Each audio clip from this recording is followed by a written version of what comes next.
ਅੱਛਾ, ਤੁਸੀਂ ਇਹ ਦੱਸੋ ਵੀ ਜਿਹੜਾ ਐਡਾ ਵੱਡਾ ਇਵੈਂਟ ਹੈ, ਇਹਦੇ ਤੁਸੀਂ ਮੇਜ਼ਬਾਨ ਹੋ, ਤੁਸੀਂ ਕੀ ਮਹਿਸੂਸ ਕਰਦੇ? ਬੜੀ ਕਿਹਨੂੰ ਮਿਹਨਤ, ਦੱਸਣਾ?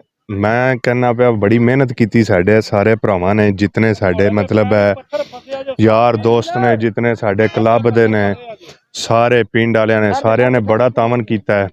ਤੇ ਗਰਾਊਂਡ ਤੁਹਾਡੇ ਸਾਹਮਣੇ ਹੈ, ਦੇਖ ਲਓ। ਜੇ ਕੋਈ ਕਸਰ ਹੈ ਤੇ ਦੱਸੋ।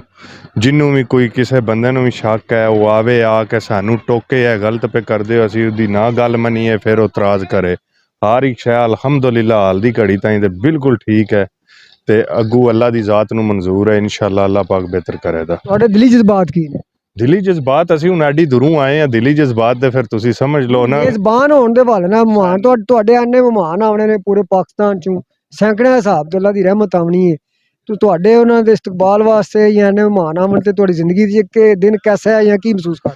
ਸਾਨੂੰ ਜਜ਼ਬਾਤ ਸਾਡੇ ਇੰਜ ਨੇ, ਪੁਰਾਣਿਆਂ ਦੀ ਖਿਦਮਤ ਕਰਕੇ ਨਾ ਸਾਨੂੰ ਬੜੀ ਖੁਸ਼ੀ ਹੈ। ਅੱਗੋਂ ਵੀ ਕਰਾਂਦੇ, ਅੱਗੇ ਵੀ ਕਰਨੇ ਆ ਇਨਸ਼ਾਅੱਲਾ। ਮੇਲੇ ਵਾਲੇ ਦਿਨ ਵੀ ਕਰਾਂਦੇ, 2 ਦਿਨ ਕਰਾਂਦੇ।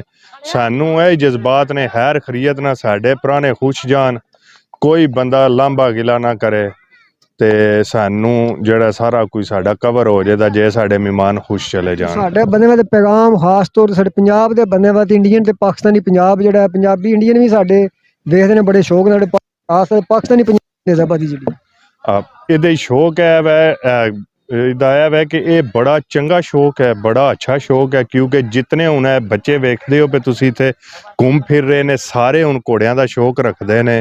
ਹੁਣ ਮਤਲਬ ਹੈ ਬੁਰਿਆਂ ਕੰਮਾਂ ਤੋਂ ਇਹਨਾਂ ਦਾ ਧਿਆਨ ਹਟੇ ਹੈ, ਅੱਛਿਆਂ ਕੰਮਾਂ ਵੱਲ ਇਹਨਾਂ ਦਾ ਧਿਆਨ ਹੈ। ਤੇ ਅਲਹਮਦੁਲਿਲਾ ਤੁਹਾਡੇ ਸਾਹਮਣੇ ਦੇਖੋ ਕਿਤਨੀਆਂ ਰੌਣਕਾਂ ਨੇ, ਬੱਚੇ ਇੱਧਰ ਆਵਣ, ਅੱਛਾ ਸ਼ੌਕ ਹੈ। ਇੰਡੀਆ ਦੇ, ਪੰਜਾਬ ਦੇ ਹੋਵਣ, ਇੱਥੇ ਦੇ ਹੋਵਣ, ਸਭ ਵਾਸਤੇ ਜਿਹੜਾ ਇੱਕ ਬੜਾ ਸਿਹਤਮੰਦ ਜਿਹਾ ਸ਼ੌਕ ਹੈ। ਤੇ ਉਹਦੇ ਵਿੱਚ ਜਿਤਨੇ ਨਿੱਕੇ ਨਿੱਕੇ ਨੇ, ਇਹ ਸਾਰੇ ਤੁਸੀਂ ਵੇਖ ਰਹੇ ਹੋ ਇੱਥੇ ਘੁੰਮ ਫਿਰ ਰਹੇ ਨੇ, ਉਹ ਸਾਰੇ ਸ਼ੌਕ ਦੀ ਵਜ੍ਹਾ ਕਰਕੇ ਆਏ। ਇੱਥੇ ਗਰਾਊਂਡ ਵਿੱਚ ਆ ਜਾਂਦੇ ਨੇ, ਡਿਗਰੀ ਹੋਰ ਕਿਸੇ ਪਾਸੇ ਭੈੜਿਆਂ ਕੰਮਾਂ ਵੱਲ ਨਹੀਂ ਜਾਂਦੇ।